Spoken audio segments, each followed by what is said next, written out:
I'll stay close. Yeah. Okay, and I just started recording so that we'll have this for your Zoom, not your Zoom, your YouTube channel as well. Okay. All right, and we have just about 2 minutes till showtime. Okay. Oh, 2 minutes. Well, let's tell our life stories. I have a feeling we would need about 2 hours for That's that. so true. And I usually start the show with a little bit of a drop in. So you could just, I'll introduce you after I do a little bit of a breathing Yeah. exercise to get everyone calm, Oh, centered, okay. and present. Yeah. Nice. Yeah. Yeah, because you're a yoga teacher as I well. am. I I certainly taught am. yoga for a while. Nice. Much better practitioner than teacher. Well, yeah, you have to be a good practitioner to be a teacher. Well, yes, that sounded hard. I can teach writing well enough. Mm. Hmm. Okay. All right, 1 minute. It's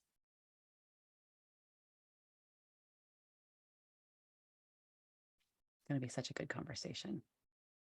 So good. And if anyone's listening in the Facebook group, just be sure to invite your friends into the group so that they get to have this experience with you and being able to watch the show and listen and ask questions as well.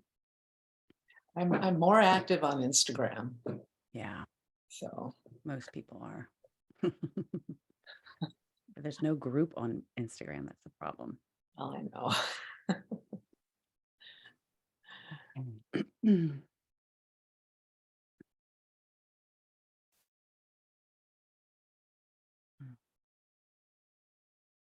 Okay, I'm going to send the feed your way. Have a great show. Okay, thank you.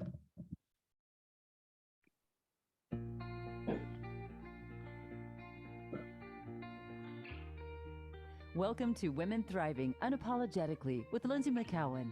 Over the next hour, you will hear raw, honest, and inspiring conversation between Lynsie and her guests, discussing how to thrive, live joyfully, and abundantly in spite of life's challenges. Now, here is your host, Lynsie McKeown. Hello and welcome everyone to Women Thriving Unapologetically. I'm your host, Lynsie McKeown, and it's such a pleasure to be here again. You know, when I was listening to the lead in to the show, I had my eyes closed and I was just centering myself and breathing. I was like, wow, I get to do this. I get to do this. And I had this moment of like, oh, emotion that flooded through me like this.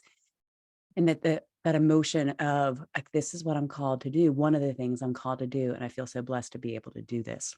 So I appreciate everyone that's listening today and the extraordinary guests that come onto the show every week. And we have yet another one today joining us. But I would first like us to do what we always do. It's so important for us to take a moment in our day just to stop and pause and breathe. We live such busy and hectic lives that we forget who we are all the time. We get wrapped up in all the doing and all the tasks and all the labels that we're supposed to be fulfilling the roles. And so as women, it's important for us to take this moment to stop whatever we're doing and close our eyes, place our hands on our body and take a deep breath in and out. And maybe perhaps for you, just coming into what I just said and say, I get to do this. I get to live this life. I get to choose how I want to live this life. I get to choose where I put my attention. I get to choose what I believe. I get to choose the actions that I take. I get to fulfill my calling if I have the courage and the bravery to listen to it. So let's take a couple deep, full belly breaths. I get to do this. I get to live this life. And just noticing how that feels in your body when you breathe into the body and breathe into that message. I get to live this life. And this is one of the reasons I'm so excited about having Ruth Yunker on the show today, because she is living her life. And she's the epitome of living that life unapologetically. And so you're welcome to stay here and breathe this way as long as you like. But I do want to introduce author and speaker Ruth Yunker onto the show because she is keeping an eye out for the daily miracles that reminds her that she gets to live this life, but she gets to live it as a strong, healthy woman, and to remain open and filled with curiosity and this ability to really try new things, this willingness to try things that can be scary, that can be daunting. And it's her mission to help people find humor everywhere and embrace the reality that your personal happiness is an inside job. And there's simply no way of getting around that. So Ruth is an author, a humorist, a memoirist. And at the age of 73, she's a fledgling model, and she has lived an amazing life all over the world. And she has incredible stories and a great perspective on how to live vivaciously. And she's written about this actually in her book, Baby, I'm the Boss of Me. I love that title, Baby, I Am the Boss of Me. And she's also written 2 other novels or books, Surviving Paris. And I just can't wait to dive into this conversation because our culture is so obsessed with staying young, and many women feel the pressure of that comes with aging and starting to feel invisible. So Ruth, welcome to the show. Hi, how are you this morning? Oh, I am feeling, like I said, I'm feeling so blessed and so, to have you on the show and to be able to have all these conversations with so many amazing women that say yes to coming on and sharing their unique insights on what it means to really thrive. And sometimes a world that really wants to deny thriving to women. Oops, oh, there we go. Sorry. So Ruth, our culture is very obsessed with staying young, and many women feel as they age that they become less beautiful or valuable and seen, and they actually start to feel like they're starting to become invisible, but you are making yourself very visible. And yeah.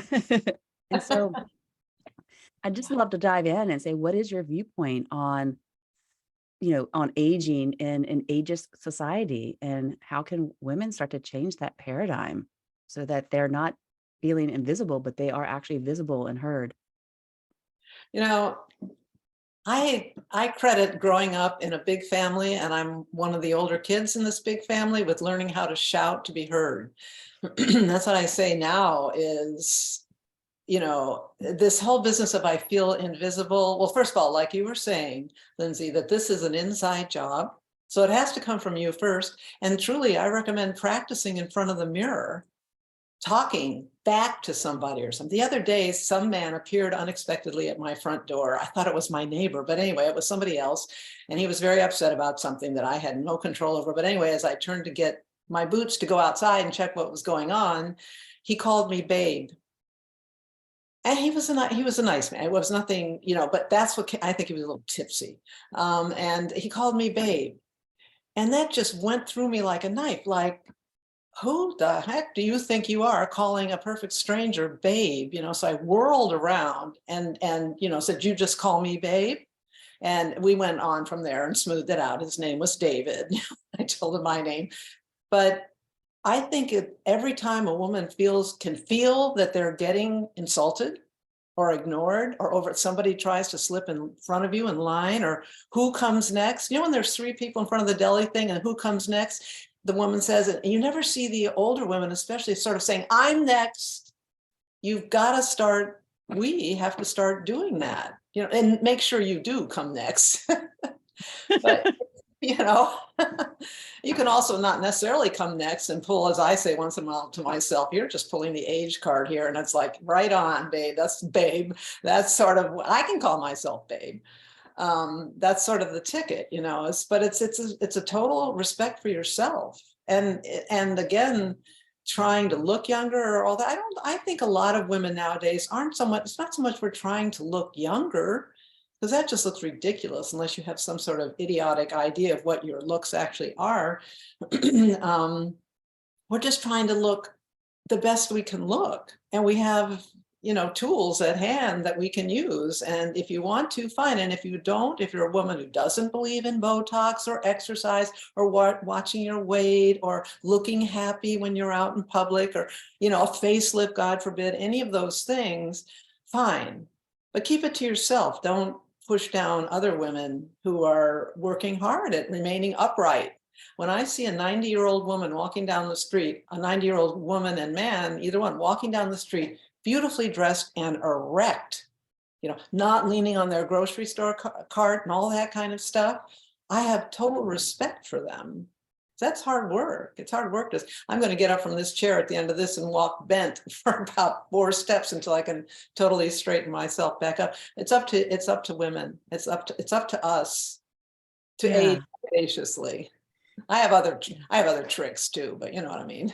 Yeah, so it sounds like it starts with this ability, like, okay, to really stand in front of that mirror and see yourself clearly, and not to really pull apart all of the beauty that is actually there and nitpick it apart, but actually be there. And your posture has a lot to do with our confidence. Like if you're hunched over, you're collapsing in the chest, you can't take a deep breath, you're like protecting your heart. So if you can lift up and walk erect and really start to take a deep breath into the chest and walk forward, it really can change how you feel and how you're presencing yourself with others. And what I hear you saying is that there's so many women out there that beauty is different for all of us.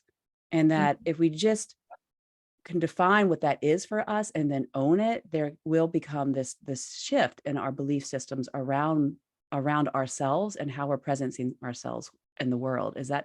Am I getting that right? You're getting that exactly right, Lynsie. But the heart opener, and we know that from yoga, from back bends or any of them, the heart opener, I always remind people too, it's an antidepressant. It breathing in. I mean, I make sure I do that every day. And it's not that hard. None of this is that hard. I understand that I have a lot of personal confidence, and I always have. I think I told you before, I was a constant new kid, and so growing up. And so I, number one, subliminally and subconsciously learned how to read a room, for one thing, because I knew I had, in order to survive at the new place, I had to see how it was done there. So it's kind of like arriving at the age of 73, God forbid. When I turned 70, I totally freaked out. And then suddenly I was 71, 72, 73. Oh my God. That's when I discovered or suddenly really understood the true meaning of the word ageless. Because I have to stop and think how old I am. And then if that number freaks me out, I drop it like a hot potato. I mean, it's like, don't even go there. Don't start saying you can't have a pet because you might not you might die before the pet, a new pet. I went through that a few weeks ago. I don't still have the new pet. I'm working on it. So it sounds like it's just really like just live in the moment and don't project your fears about the future onto the present moment. Like this, if you are feeling inspired to go out there and get that pet, then get the pet, because there's a part of you that knows that you need that animal with you there. And there's always ways that, if something were to happen, a home, Yeah. Yeah, I mean, yeah, I also say, as you get older, wear lipstick. Make sure your eyebrows are darker, just so that your face stands out. And that you don't, and make sure you exercise and drink water. All of that, as one gets older, it keeps your body looking fresh, so that when you look in the mirror, you'll like what you see. And so that when you go out the door, you look just great. And so if somebody makes you mad, you don't have to stand by there feeling invisible. You can instead thrust that beautiful watered down body and fresh face in their face and say, "Did you just call me babe?" Yeah. It, So it, again, it feels scary. It does feel scary. I mean, you have to learn how to jump off cliffs in your life, taking the new chances. And I don't even think it necessarily helps to remind yourself, well, what would I have done at 16? At 16, I was like a slob. Just, I don't even want to, but if you've lived in the same place all your life, you're going to have both hands up, because you know everybody and everybody knows you. So you're not the new kid on the block. But if you're used to moving around, you can walk into the new place, including getting older, which is a new place, with confidence, or certainly knowing that one day at a time, one step at a time, you will get closer and closer and closer to wherever it is. Of course, there's no end to the journey, wherever it is you need to do to make yourself feel viable and be happy. The whole point of living is to be happy and maintain a sense of humor. And if you don't have one, go find one. I mean, seriously. Well, it reminds me of my mom is always telling me that aging is not for sissies and you have to have a sense of humor, because, things really start to happen pretty quickly. I'm 51. So, but I've noticed in the last 3 years that there's been rapid changes in my body. Whereas, the previous 2 decades, it's pretty much the same. And then all of a sudden, whoa, like overnight, you start to see things and feel things differently. And so it can be really uncomfortable, but at the same time, you have to have, like you said, a sense of humor about it, because you know what? It's just you're going to continue to age. And so how do you maintain your sense of humor? Is it something you've always had, or is it something? Yeah, my family's very funny, or we think we're very funny, but it's anecdotal. It's at the moment, and one of my greatest joys is when I'm in Paris is to get an actual Parisian, and I'm speaking French to them, very bad Belgian accented French, to get them to laugh, that they actually catch my joke. That's a triumph for me.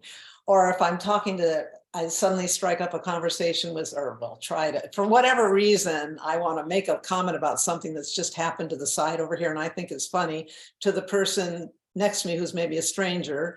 If they get it, I just immediately love them and they're my best friend. If they don't get it, I write them off to, oh my God, this person has no sense of humor. Can you imagine living with that person?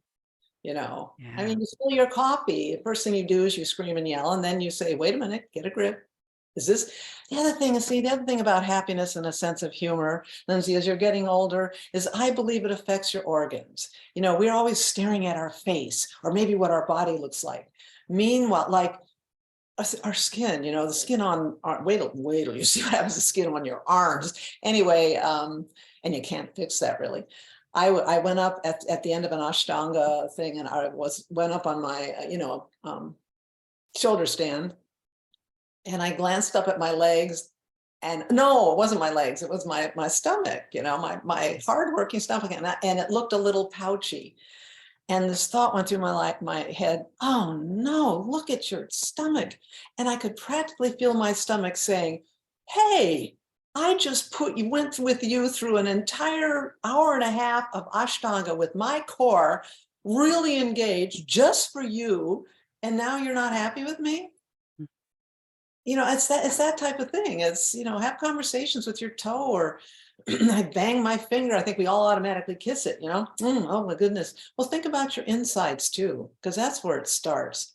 And then I also said to my skin one time, you're the hardest working organ on my body. We all know that, because it gets beat up from the sun. And so it starts looking a little weathered, I'm telling you a lot that I'm very happy with it.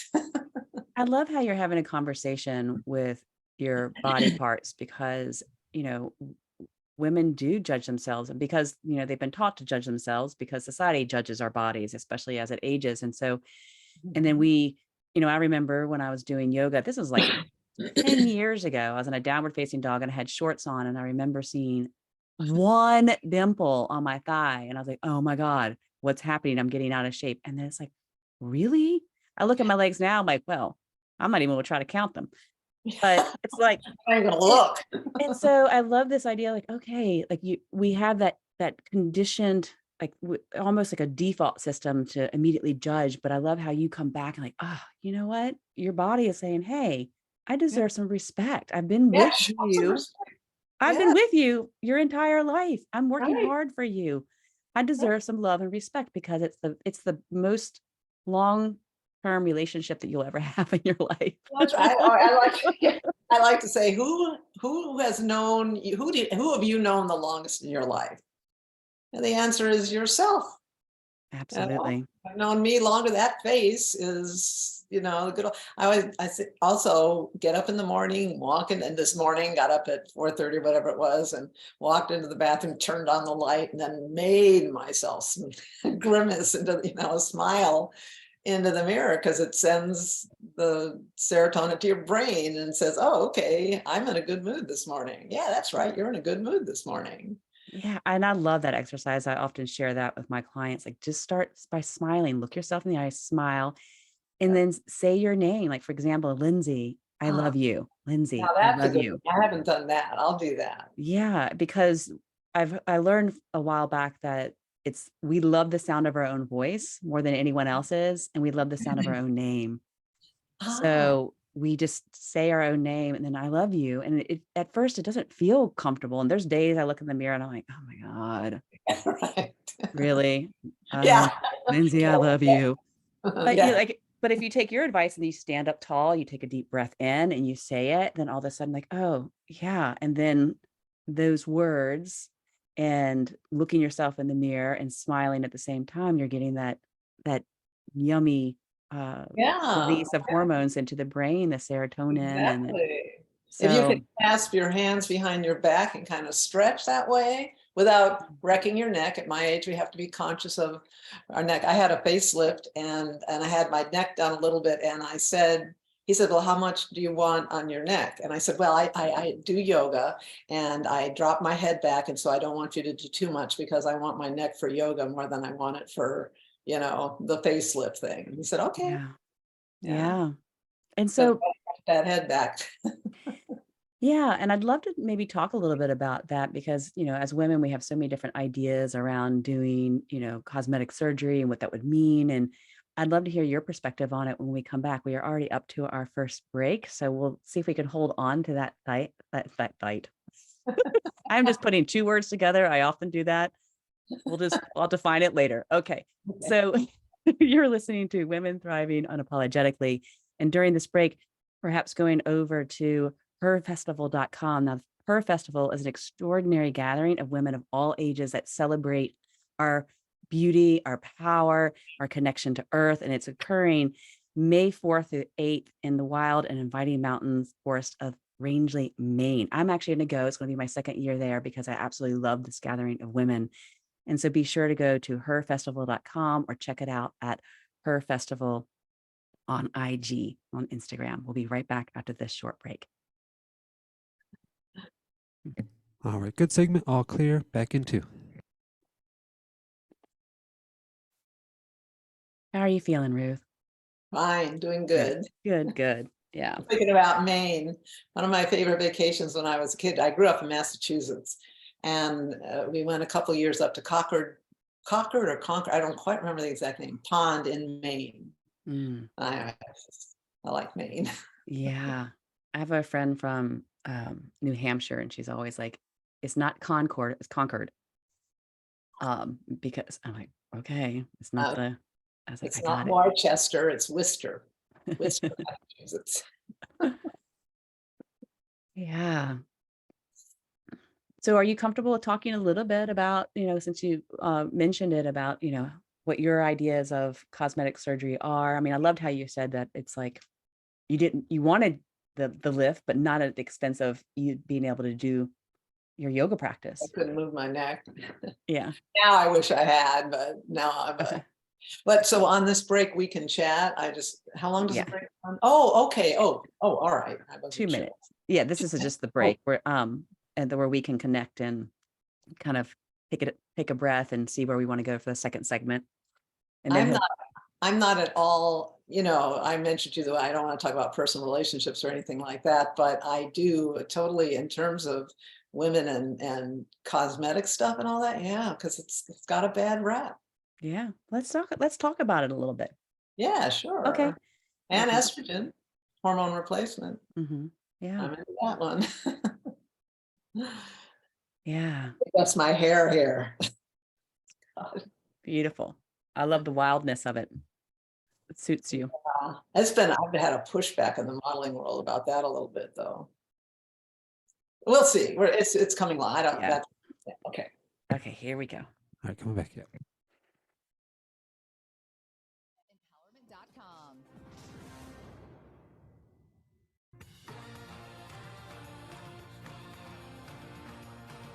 You're listening to Women Thriving Unapologetically with Lynsie McKeown. Have a question for Lynsie or her guests? Want to share your story? Email Lynsie at thrivingunapologetically@gmail.com. That's thrivingunapologetically@gmail.com. Now back to the show. Here again is Lynsie. Hello and welcome back to Women Thriving Unapologetically. We're having an incredible conversation with Ruth Yunker. And before the break, we started the conversation around cosmetic surgery, and we've been talking about how to age vivaciously. And, I have my opinions on cosmetic surgery, and I really want to hear from Ruth because we do live in this misogynistic culture, in this ageist culture. And some women believe that the cosmetic surgery is really there to kind of prey on the women that this idea that we have to look a certain way as we age.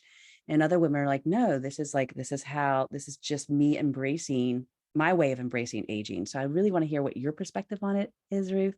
I one time had a woman look at me and say, well, of course you look good, you work on it. And she was a total mess. I don't like this woman, I'll admit, and I will never ever like her. But anyway, and I said, yes, I do. That's right. I want to stand up straight. I don't gain a ton of weight and all that stuff. One of the chapters in my book, Baby, I'm the Boss of Me. Oh, let me first say, men do cosmetic surgery too. So, and men are worried about aging just as much as certainly my generation they are. We're all from the 60s, and we were all like, life ends when you're 30, and we've been proven wrong. And so, but one of the chapters in my book is about getting a facelift, but more specifically telling your grown daughter you're going to get a facelift. And because our grown daughters don't like it when we say that to them. Not one of them. Your sons don't mind. It's like, whatever you want, Mom, whatever, that's fine. But daughters just, mine had a freak out, and she said, well, you said you're going to age organically and naturally, and what happened? Now you're going to have a facelift. I mean, and she said, I'm never going to have a facelift or anything like that, and I looked at her, and she was all 25 years old. So she had a 25-year-old face, for Pete's out, I'll never do, you wait, and it's one of those things that we all stare in the mirror at our face, and there's not one of us out there that doesn't obsess over whatever it is we don't like. In fact, one plastic surgeon I went to said, you're just because he was saying, no, I'm not going to do whatever it was I was asking about. You don't need it, and I'm not going to do it. So there's plenty of plastic surgeons who are like that. And he said, we look in the mirror and we immediately focus on what it is we don't like. I've got lines on the tops of my lips, and I've never smoked, and I just hate those lines. There's nothing you can do about them. Everyone has said that's your bone structure and you talk a lot, and that's why they're there. Nothing's going to ever get rid of them, So I try to make myself focus on my eyes, which are my best quote unquote feature, and that rang a bell with me, focusing on what it is we don't like. I think we carry that out in the world. But I knew my daughter had come around the day years later, and she's a lawyer and absolutely wonderful. But she said, rather sheepishly, Mom, I think I'd like to do a little Botox. Where do you get yours done? And she was older now. You know what I like about Botox and the frown lines? If people want to do, and I have both friends on both sides that do nothing and do everything. They both look beautiful to me. The thing with Botox, getting this stress mark out of your forehead, when you look in the mirror and you have a calm forehead, I think that also brings calmness in. So if anything, I would always say, try a little Botox if you have a big old stress mark there.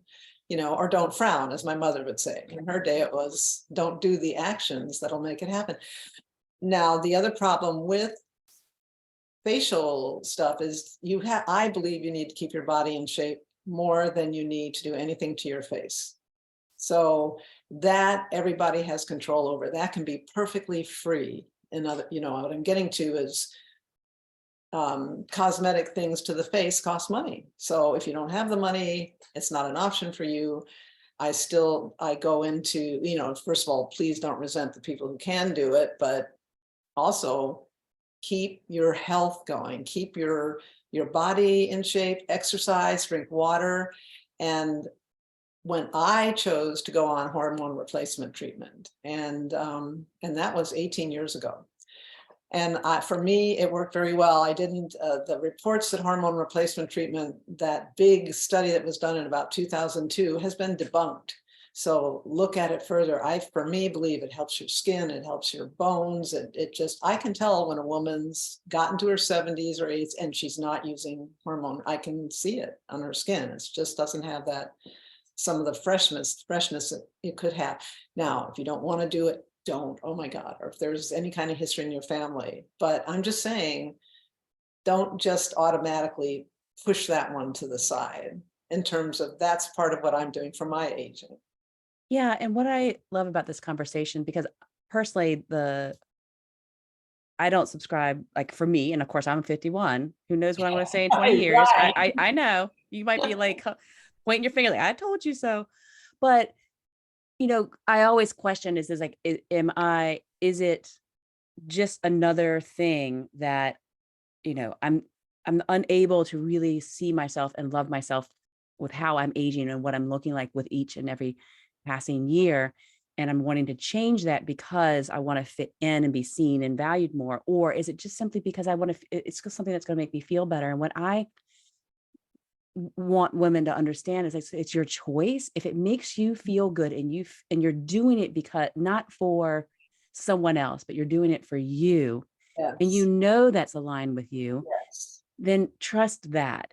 But I also feel like, oh, if you're doing this because you feel like you have to do it in order to fit in or to be loved or to be valued or feel like you're enough, then I would say, let's do the inside out job first and then see if you still feel that way. And I really loved how you said, like, okay, when you were talking to your, the plastic surgeon, like, okay, yoga is more important to me. Being able to move my neck and move my body in a particular way is actually more important. I still want to have this, but this is what, and taking care of my body, drinking the water and doing the exercise is more important. But then for you, it's like, okay, this works for me as well. And don't judge me for it, because women we judge each other all the freaking time. And so, we're worse. We're worse than I men think, are, you and know. I think the judgment makes us more ugly than the wrinkles. It makes them all over your face. And you can see with women and men that the ones people that just don't smile. I mean, I've been accused of smiling too much. Like on my Instagram, do you ever not smile? One of them one of the things said, I want to see pictures of you not smiling. I put a few of those in. What I look like is like, I'm thinking, how are you jerk, or whatever. Yeah. But it's odd, this whole aging thing. The other thing about it is I didn't expect to feel like this myself at 73. I totally am a victim of feeling that 70s is carrying things just too far.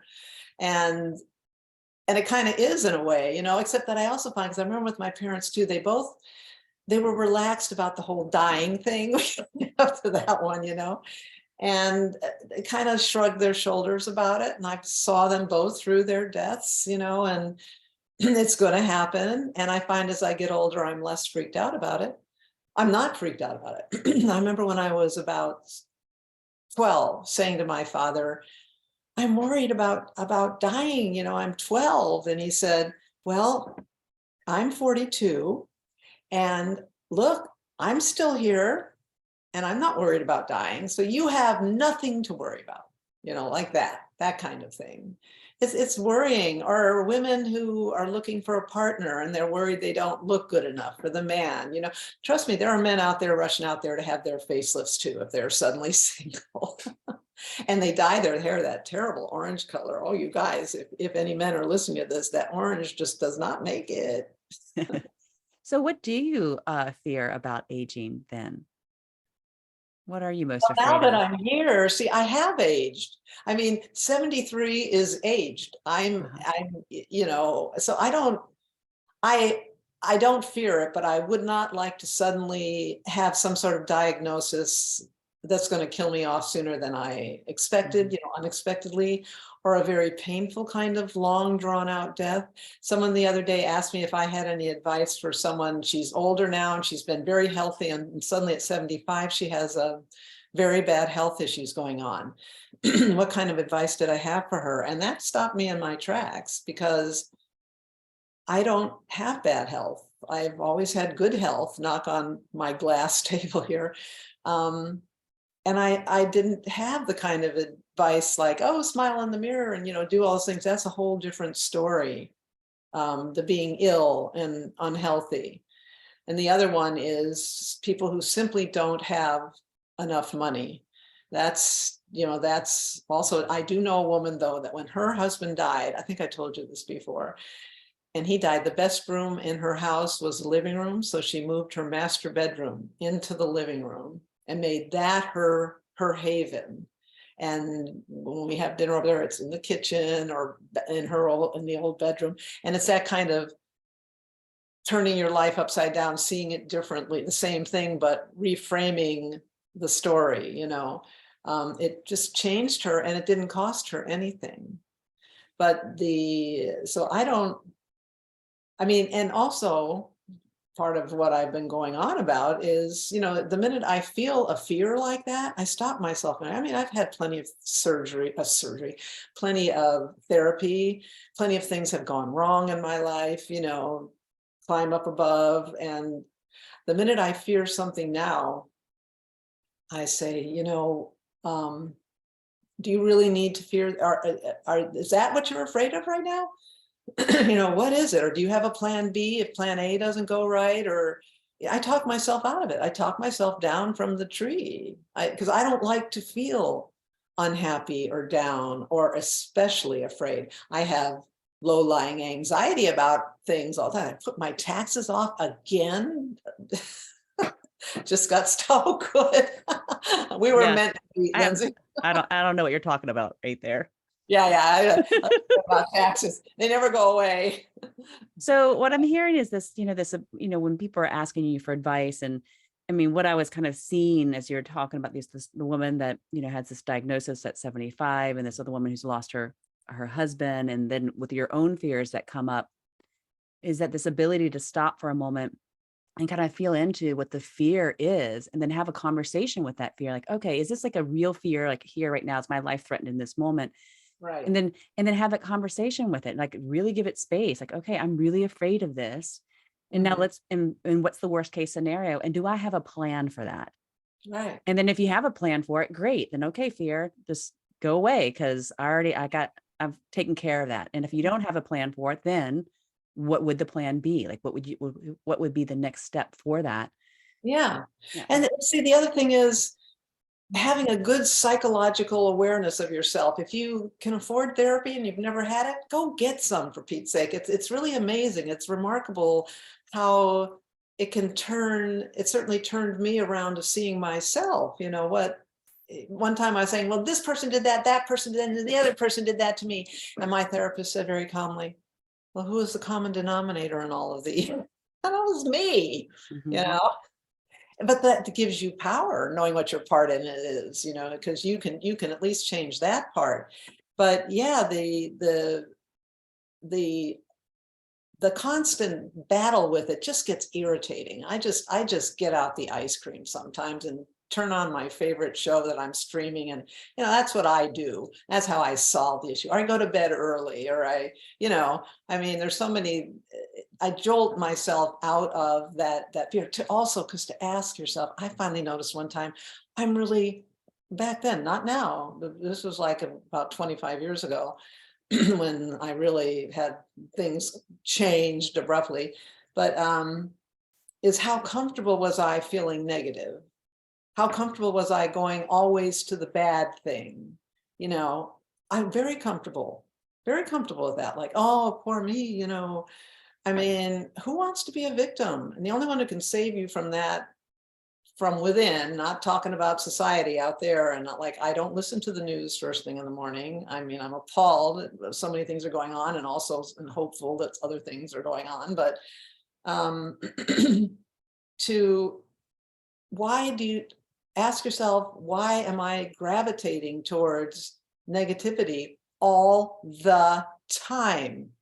Because I think, certainly I can get in the habit of, then the day starts off wrong and my glass of water doesn't taste right. My phone, I dropped it and I cracked the screen, oh my God, life is, I think it's a habit. And I have been working really on trying to stay positive, and see the good side, because everybody can find the negative, find the damn positive. Just make yourself do that. There's a style of thinking, people think it's stupid to be happy and cheerful, that you're not aware. Oh, well, okay, I'm very aware of all the terrible things that are going on in the world. What can I do about that? Absolutely nothing, except to put good vibes, my own positive vibes in my own world with the people I know personally. I write, so that's what I give out, and give that, and that has to be enough. It has to be enough for me, and I have to believe that. So I also believe that there's nothing wrong with being 73 years old. And I absolutely, I can so relate to this, what you said, that how comfortable are you with being negative? Because my tendency is to be really negative, and that's just how I've been most of my life. And it is a constant practice to shift that narrative. And I do think that takes a lot of awareness of who you are and your patterns, and like, oh, and when I get tired or I'm not well fed, that could be food, or that could be emotionally well fed, then I can see the tendency to become more negative. And I think a lot of people feel that way, like our default system is towards the negative, because it's just all around us all the time. Everything focuses on the negative. Yeah. And so we have to really be diligent about like rooting ourselves into like, no, this is who I am. This is what I know to be true. And yet that doesn't mean that we are bypassing all the things that need to change in our lives, but we're like, okay, what can I do in this moment? What can I contribute to change the frequency within myself and within my community, and trust that that's enough, and that can lead to bigger and better things if I stay consistent with that and invite other people to do that as well. Right. So, It's yeah. not even, it's not even so much leading to bigger and better things. It already is a bigger, better thing. It is the best way you can be, or I can be. And that is gold. It's totally gold. It's I mean, what can I say? Well, I feel like we're going to have a lot more golden nuggets to bring in. We're up to our second break. So Okay. let's take the short break. Don't go anywhere. Unless, of course, you want to go to Women Thriving Unapologetically Facebook group, where you can join the behind the scenes, where you get to watch what's going on during the break, where you actually get to post questions and have a little bit of an after party after the live radio is over. So that's Women Thriving Unapologetically Facebook group. And we'll be right back after this short break. All right, perfect. All clear. Back in 2. Thank you. Oh, we only have one more segment to go. It goes by so fast. So on this last segment, Yeah, tell me what you want. oh, well, there's so many things that we could talk about. And, I'm looking at some of the notes that I had written. I mean, I love the idea that you're starting something completely new and unexpected, like the modeling and the courage it takes to do that. I love that piece. And I like it too, because I'm having to do a lot of, I'm surprised, like right now, I didn't get something that I was hoping I'd get, for instance, and I hadn't got a call back and did all that stuff, and I didn't get it. But then I said to myself, okay, that's, you're like, anyway, I think, not going into huge detail of what it consists of, but just the whole idea of starting something new when you're 73. yeah, I love that. And then also, if we have time, maybe the importance of community, because we know that that's a big thing for me, and the importance of that. And I think you've touched on that a lot as well. So Well, do you want me to bring up the fact that I don't drink, or I gave up drinking? But see, I think that Yeah. that makes people who drink worried about it immediately. And I don't want to do that. I don't want, because there's plenty of people who drink just fine, but that was a life-changing moment for me. And it's a huge community I'm a part of that I cherish. It's your personal experience, and it has value. So I think if you want to bring it in, we can bring it in. We're not saying that people that drink are bad. It's just like, okay, no. you recognize that it's something that you needed to change, and how the community helped you do that. Okay, here we go. We're going to head back in.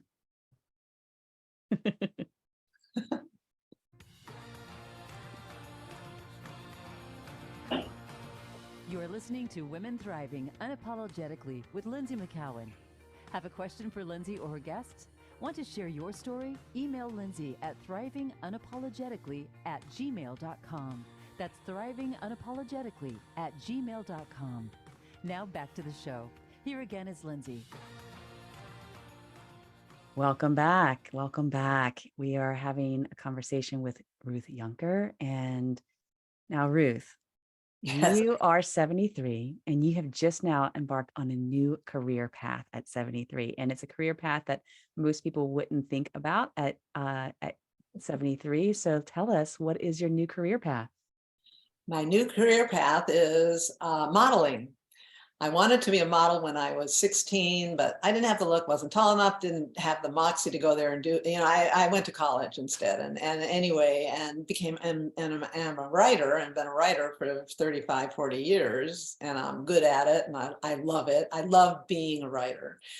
But writing is a solo endeavor. You're in your office, you're writing your book. They take 2 years. Don't kid yourself. Maybe one if you're whatever the type of book is. But and it's all you. It's all up to you. And a year or so ago, a friend I have said to me, you wanted to model when you were 16. Why don't you model now? There's a huge resurgence of silver models, were called, and all that. But anyway, the point is, I said, okay. So it's been it's, without going into the details, I live here in Los Angeles, so it's an intense market, very competitive. Apparently I'm doing very well, even though I'm not booking much at all, but I'm getting lots of what are called callbacks, and I'm taking classes, but every class I take and everything that I do, and it's for commercial modeling. It requires a certain amount of acting, and I'm not an actress at all, but I've got a personality and I'm a speaker, and so I thought that would be no problem. Well, it's a whole different world. When I take a couple of these classes, what I'm getting at is I have talk about low-lying or in-your-face anxiety. I mean, I go in and all of a sudden I'm back to being 10 years old and I am the new kid in town, and it's not comfortable. I'm constantly getting it wrong, not doing it. I could walk into a writing class from the very beginning. I've done it all, like I said, and feel totally confident, that I knew my stuff and I was as good as anybody else in the room, et cetera, et cetera. That is not the case now. And of course, in these classes, everyone is 3 years old, or shall I say 22, and they're all saying, oh, it's so good the way you're trying this at your age. And, it's just at your age. And so it's at your age. And so, and I'm just grinning and bearing it because I'm 73 and baby, I'm the boss of me, and I'm just not going to look like an idiot in there. I may look like I don't know how to do it. Brings me back to when I started yoga, or when I started ballet, or when I started horseback riding. My daughter's a wonderful rider, and when she was taking classes, their mothers had an older women's class, and I got on a horse there. I was not very good at it, but I got over jumps and things like that, and so I'm kind of practicing what I preach right now in terms of keeping my life open, this new path I'm on. I can tell it's going well. It's maybe not going very fast. It's kind of like they say with tango or yoga, that the journey never ends. There is no end.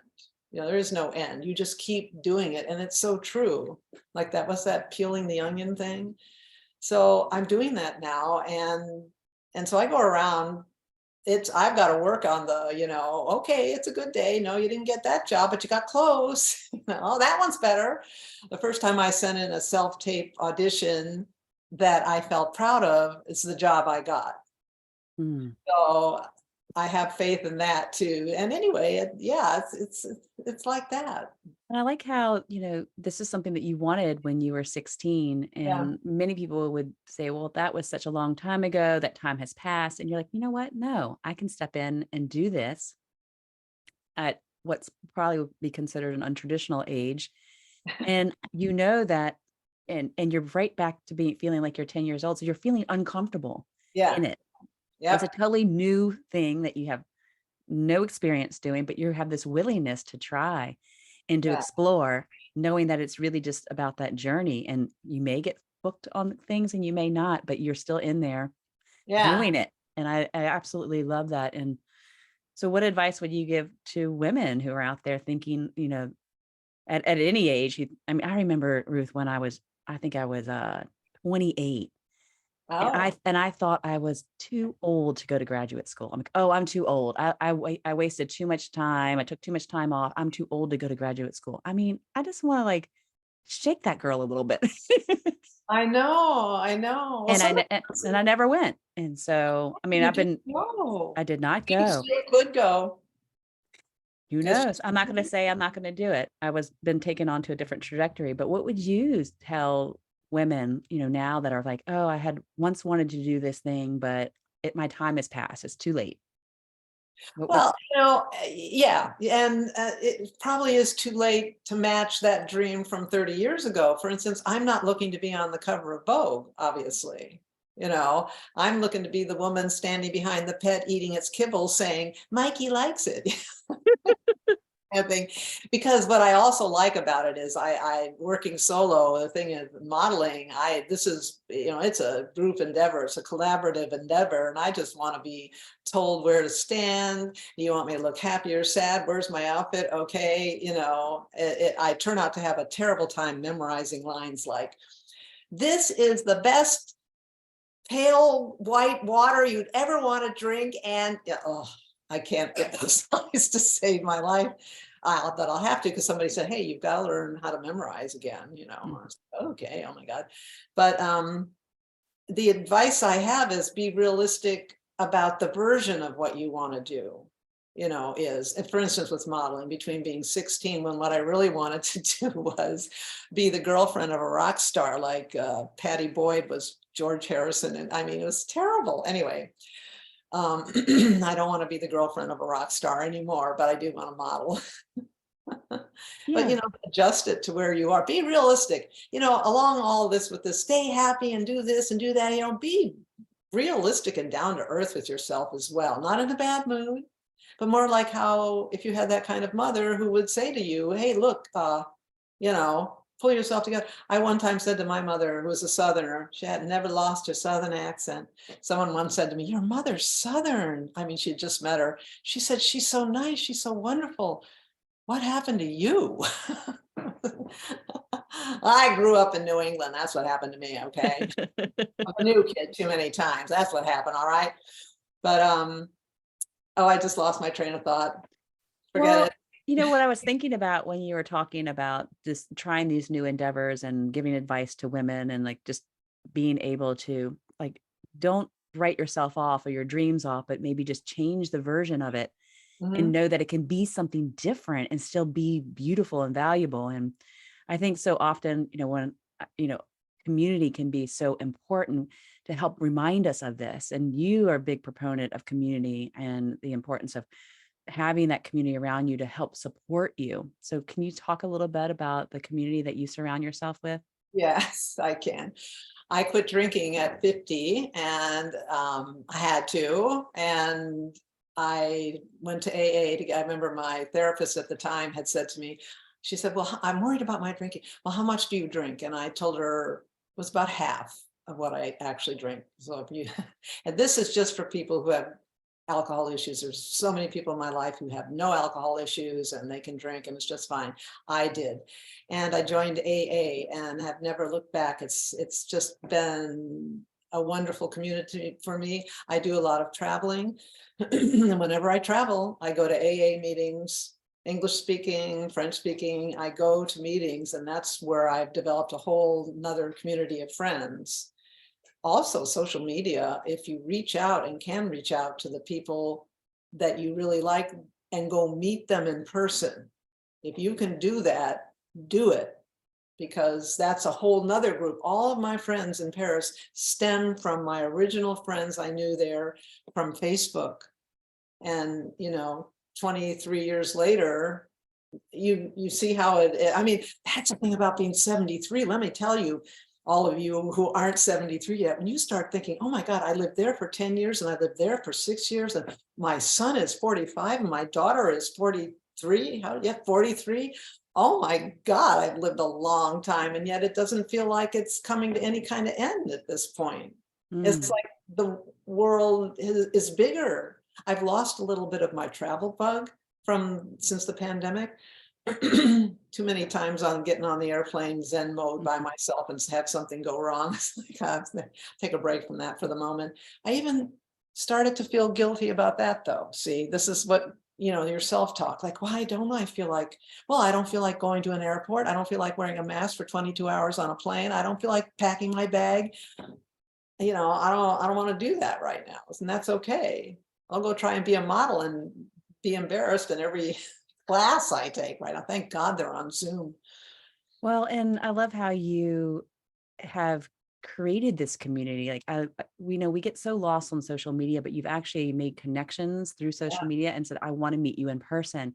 And so that it actually becomes a real life connection. And I'm a big proponent of community. I have my own women's community, Awaken the Divine Feminine. And like when we come together with a shared intention, we can remember, like people can help you remind you of who you are, what your values are, what your vision for yourself is. Might remind you, hey, remember you wanted to be a model when you were younger. Why don't you try that now? And you're like, oh, I forgot about that. Or, hey, remember you really wanted to be a writer. Are you writing anymore? Let's write together. And it's so important, women, to really find your community of people that really hold your values, can hold you and that's time and space when you're not being able to hold yourself. So I really appreciate you sharing that. Yeah, that's the other thing, is be able to accept help. I've never been good at that. As I since getting sober and being in those meetings, I don't go to as many as now that I did in the beginning, but or any right now. But I'm going to, I promise. I just moved to Long Beach 2 years ago, and anyway. But I'm still very connected with my community, my original community. I mean, we see each other socially and everything else. But is to just keep, I don't know, it just keeps getting back to that whole, try and be in a good mood today, think about it, this thing, if you're so sick of it. I have a friend who's sick of her job, but she's got these other plans, and maybe she removed the job, which she could at this point remove that from her life. Suddenly all this energy would come in to help her do the thing that she wants to do. And this is particularly directed at women my age, when you're past retirement. I hate that word retirement, but I never had to worry about it because writers can't retire. You don't retire. Well, Ruth, I really have loved this conversation, and we're like here at the end of the show, but I loved how you wrapped it up and said, just really pay attention to your thoughts and how can you redirect them. And the key really to living and aging vivaciously is just to, do that deep inner work and notice those patterns and direct them to something that is positive and uplifting and nourishing, both for you and your community. And I definitely want people to be able to connect with you. And I know your online home is your name, RuthYunker.com. That's RuthYunker, and same name across all the board, your YouTube channel, Instagram, Facebook, super easy to find you. So well, except on Instagram, it's Ruth.Yunker, because people were calling me Ruthie. So like they thought my name was Ruth Yunker or something. That's my name. Ruth.Yunker. So thank you so much for being here. And thank you all for listening, and definitely reach out to Ruth. She's, amazing. And she's so fun to follow on Instagram as well. So until next time, my friends, many blessings and much love to each and every one of you. Thank you so much. All right, great job today. Good show. All clear. Thank you, Ruth. That was so great. Yeah. Let's just take a brief moment to jump over. I'm just going to check the Facebook group, and we have someone saying, this is a great conversation. I love it. Thank you. Oh, thank you for listening. And thank you so much, Ruth. Is there any, before we kind of move out of the Facebook group, is there any last thing that we didn't get a chance to say or talk about on the live radio? Is there anything that you want to share with anyone before we? No, I like to be asked questions. Yeah, okay. Because otherwise you're just getting my perspective, and I like to hear somebody else, I mean. Yeah. And so what we can do, we have a lot of people that listen on later on in the Facebook group. So I'll invite everyone to post a question in the group. And then when the questions come in, I can have Well, Ruth, have I put myself on the group yet? not yet, but Oh I'll my put you in. God, I'm sorry. It's okay. I'll invite you in. And then, Oh, okay. yeah, All right. and then you can have a conversation in the chat with everyone who has a question. So Yeah, no, I'm adept at social media. I never talk about politics, just so you know. I know I don't put that on mine either. There's places for that. Yes, So, there are. yeah. To the dinner table with your friends who all think like you do. They're the So, most satisfying. I've got a member of my family who voted for the wrong person, and we can barely talk to her. It's awful. yeah, it can be intense politics for sure. So Oh. I'm going to go ahead and stop the live stream in the Facebook group. And then I'm also going to stop our recording and we can just chat without recording.